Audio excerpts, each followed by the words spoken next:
Bienvenue dans ce nouveau tuto. Aujourd'hui, nous allons voir comment traiter un formulaire en PHP. Et lorsque j'ai dit traiter un formulaire en PHP, il s'agit plutôt du côté client et non côté serveur. C'est-à-dire, nous n'allons pas interagir avec une base de données. Nous allons plutôt vérifier si tous les champs du formulaire ont été remplis avant d'être envoyés en base de données. Voilà, nous avons déjà notre formulaire ici. Le formulaire a déjà été construit. Ce n'est pas un tuto, je vais dire front-end. C'est-à-dire, vous connaissez comment faire le formulaire, comment décorer un formulaire avec CSS, voici la feuille de style. Vous aurez bien évidemment tous ces fichiers. Donc, pour compléter notre formulaire, nous devons préciser dans Action l'endroit où le formulaire sera traité. Donc action veut dire dès qu'on envoie le formulaire, c'est-à-dire dès qu'on appuie envoyer ici, où est-ce que le formulaire sera traité. Ici, notre formulaire sera traité dans traitement.php, donc ici. Donc nous devons préciser ici traitement.php. Ensuite, la méthode utilisée. Nous avons la méthode post, nous avons également la méthode get. Ici, nous allons utiliser la méthode post. Pourquoi? Parce que la méthode post permet de sécuriser les informations des utilisateurs comme les mots de passe, les emails, etc. Si on utilise la méthode de get, les informations seront envoyées dans l'URL ici et nous allons voir le mot de passe, nous allons voir l'identifiant. Ce qui n'est pas très bien. L'objectif, c'est de sécuriser aussi les informations des utilisateurs. Et ce qu'il faut savoir, c'est que les méthodes post et get sont des variables. Donc post et get sont des super globales, sont des variables. Voilà. Ici, nous allons compléter ici, puisque ce sont des tableaux associatifs, autant pour moi post et get. Nous allons spécifier ici l'identifiant. Je vais mettre ID, puisque lorsque vous allez entrer l'identifiant ici, l'identifiant sera stocké dans ID et le mot de passe sera stocké dans, je vais aussi mettre password. Voilà, donc quand vous allez remplir le formulaire, l'identifiant sera stocké avant d'être envoyé dans l'identifiant ici là, et le mot de passe sera stocké dans password. Ensuite, ce que nous allons faire, c'est de tester d'abord notre formulaire, c'est-à-dire nous allons essayer de recharger d'abord la page. Nous allons par exemple mettre test, et ici nous allons mettre 1 2 3 4. Nous envoyons notre formulaire. Si vous remarquez bien, le formulaire a été envoyé et ici nous sommes dans traitement.php. Nous avons bien précisé ici action, donc le formulaire sera traité dans traitement.php. Donc pour la première étape, nous avons réussi, c'est-à-dire envoyer les données du formulaire dans traitement.php. Bon, ici nous ne pouvons pas voir les données parce que nous n'avons pas encore récupéré ces données envoyées. Voilà, on revient maintenant. Nous laissons test et 1 2 3 4. Ce que nous allons faire, nous allons dans traitement. Ici, nous allons commencer à traiter notre formulaire. Voilà. Nous allons commencer par débuter avec notre script. Voilà. If set post, puisque nous avons utilisé la méthode post identifiant. Donc si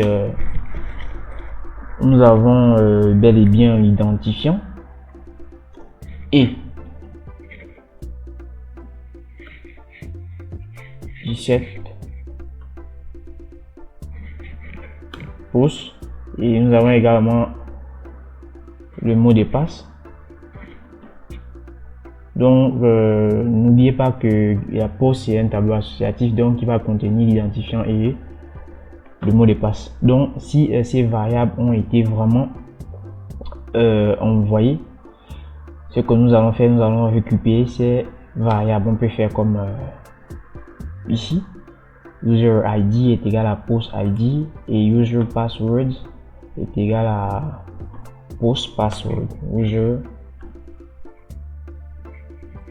password est égal à post password.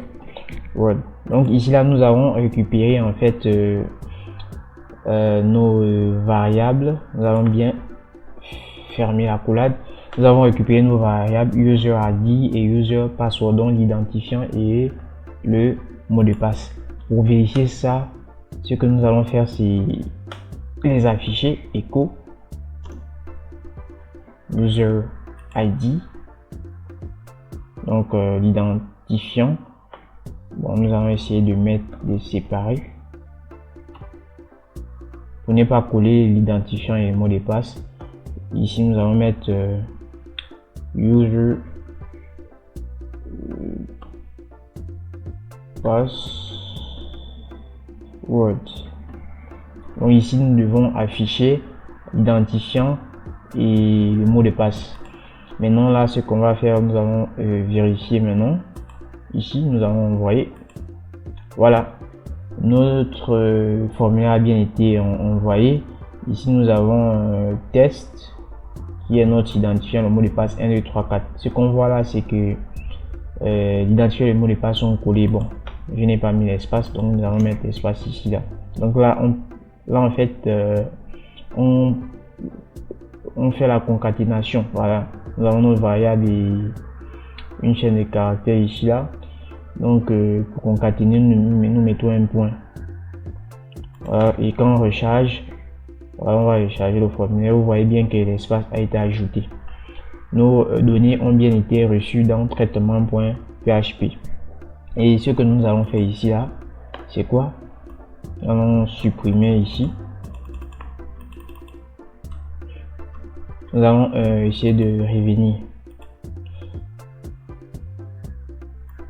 Si nous vérifions bien, si on enlève par exemple identifiant, on laisse le mot de passe comme il est. Encore on enlève aussi le mot de passe. Si on envoie le formulaire, vous voyez qu'il est toujours envoyé avec des données avec les champs vides, ce qui n'est pas bien. Ce que nous allons faire ici, c'est quoi? Nous allons renforcer notre traitement en disant que voilà, if ici post ID and not empty, donc ça veut dire que l'identifiant ne doit pas être vide. And not empty post ID et and ici post password. Nous devons également dire la même chose ici, c'est-à-dire and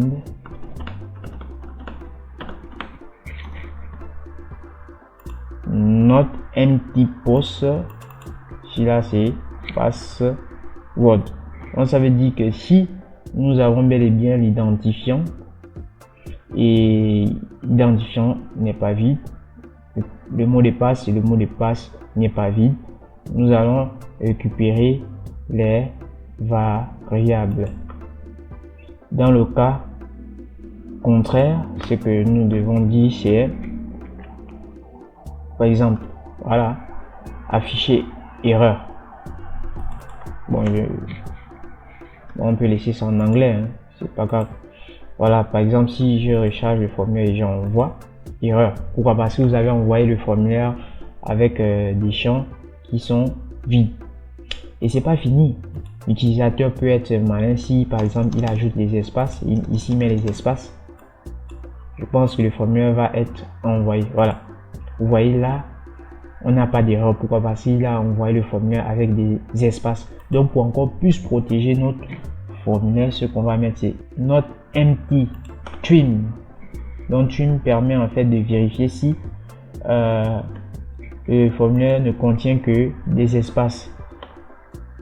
If not empty trim post ID and not empty trim Donc, ce sont des fonctions de PHP qui permettent en fait de vérifier si le formulaire n'a pas été envoyé uniquement avec des espaces. Donc, nous allons revenir, nous allons charger, et maintenant si l'utilisateur met que des espaces à l'intérieur, voilà, nous avons notre erreur. Pourquoi? Parce que l'utilisateur a envoyé le formulaire uniquement avec des espaces. Donc, il peut ajouter des espaces comme il veut dans l'identifiant, comme dans le mot de passe, on aura l'erreur.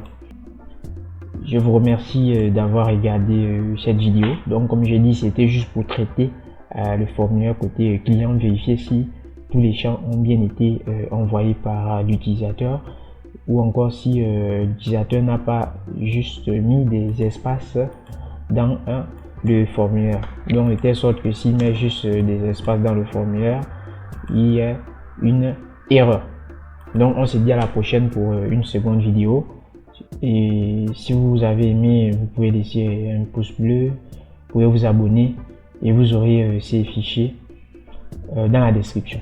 Si vous avez des problèmes, n'hésitez pas à laisser un commentaire. Vous pouvez également accéder au site de la chaîne dans l'espace dédié aux problèmes liés à ce tuto. Donc à la prochaine.